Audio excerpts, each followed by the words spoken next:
tries to swim upstream, if she refuses to play the game of coding and pricing and market consolidation, she would lose. She has to play the game as a matter of institutional survival, whether she agrees with it or not.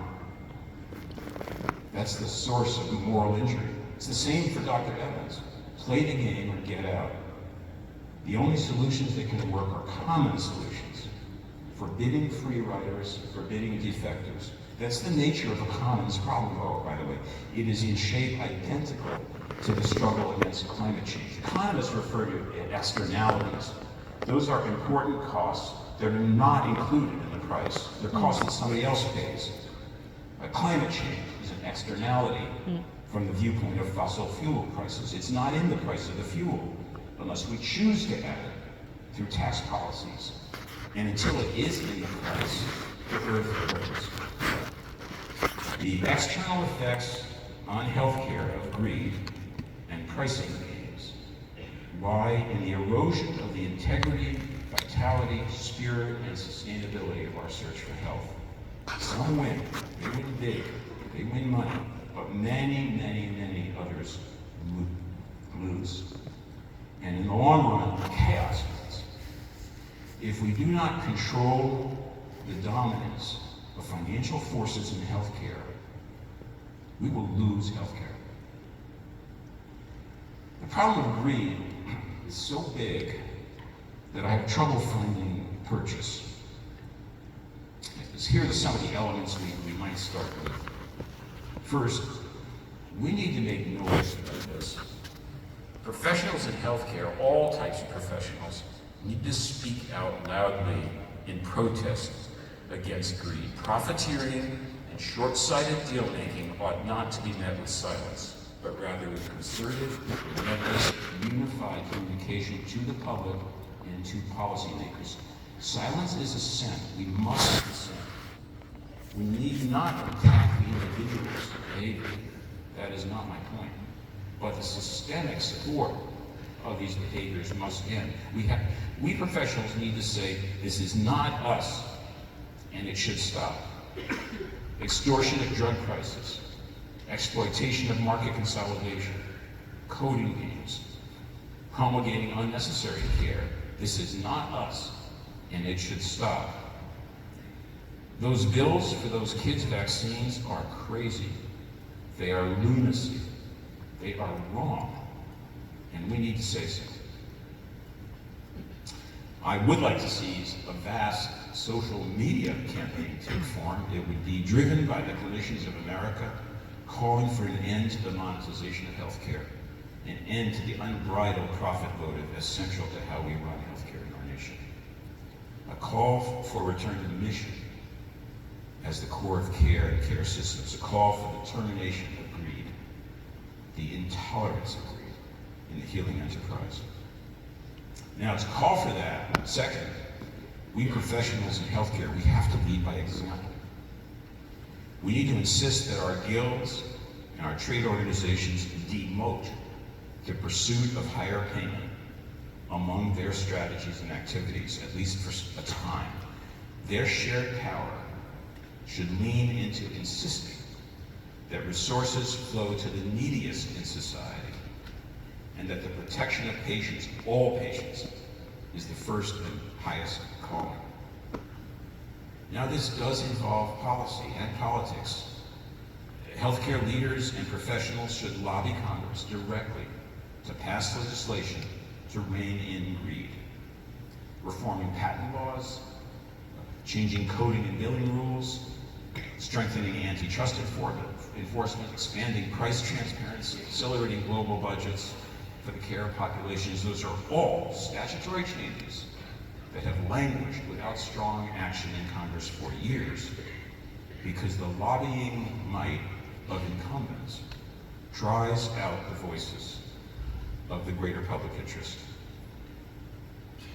We who care about improvement should create new winds that blow right.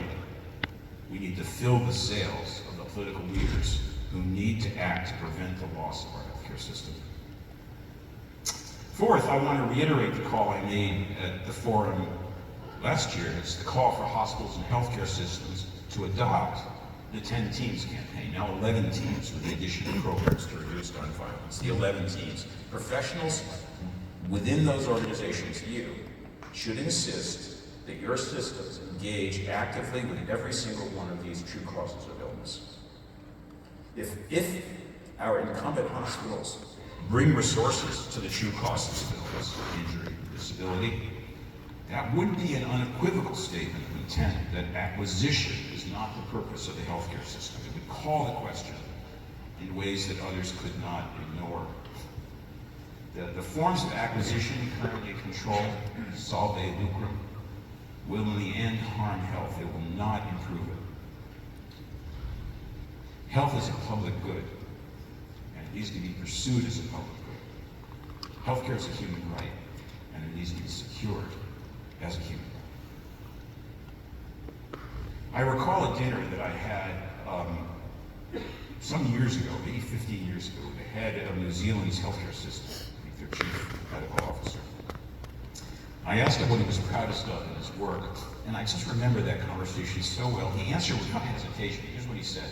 He said, "This year, I went to Parliament after the budget, and I asked that they take back some of the funds, millions, that they had allocated to healthcare, and please to redirect that money to the housing authorities."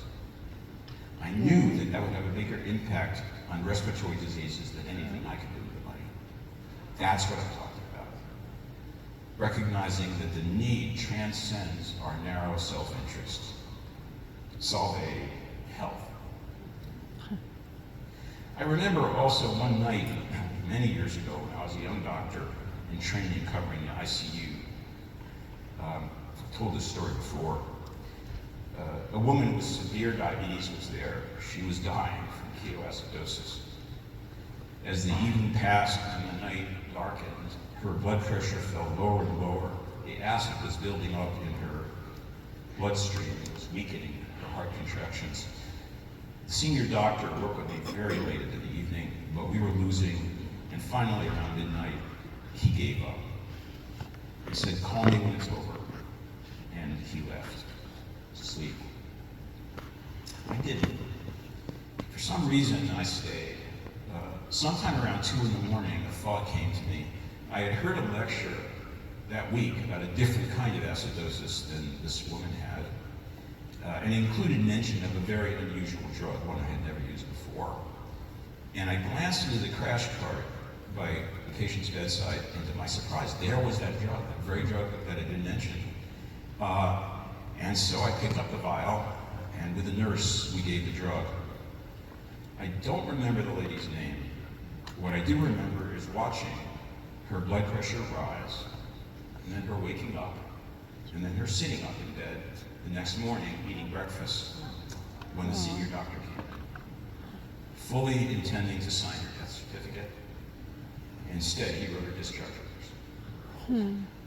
What kept me at the bedside, that night? Why, exhausted, and I was exhausted, did I keep trying?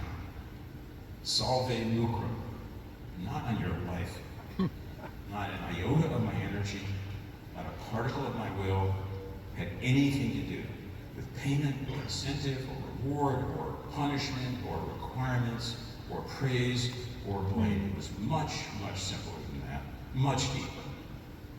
I was there trying to do whatever I could do to help in a job that I was very proud to have. And that story is truly not about me. It's about us. It's why Jason Leach worked 600 days in a row without a day of vacation trying to help his country. It's why Manny Oliver and Adriana Pence and Chetan Satya, looking past their grief and their anger, took time to come together to encourage the changes they want to see in the world. It's why Kader Mate is devoting his life, his professional life, and his leadership to making equity a reality. This is about us. It's about all of us. I have never doubted that the vast majority of the colleagues that I am privileged to work with, and every single one of you, are not a whit different from me or from them. The healthcare world that forgets that pivots on money, that glorifies money, profit, lucrum, damages the only chance we have for rescuing the soul of something that I fear is very much at risk today, and very, very precious indeed. We can do better than that. We are better than that. Let us take that control and make it so.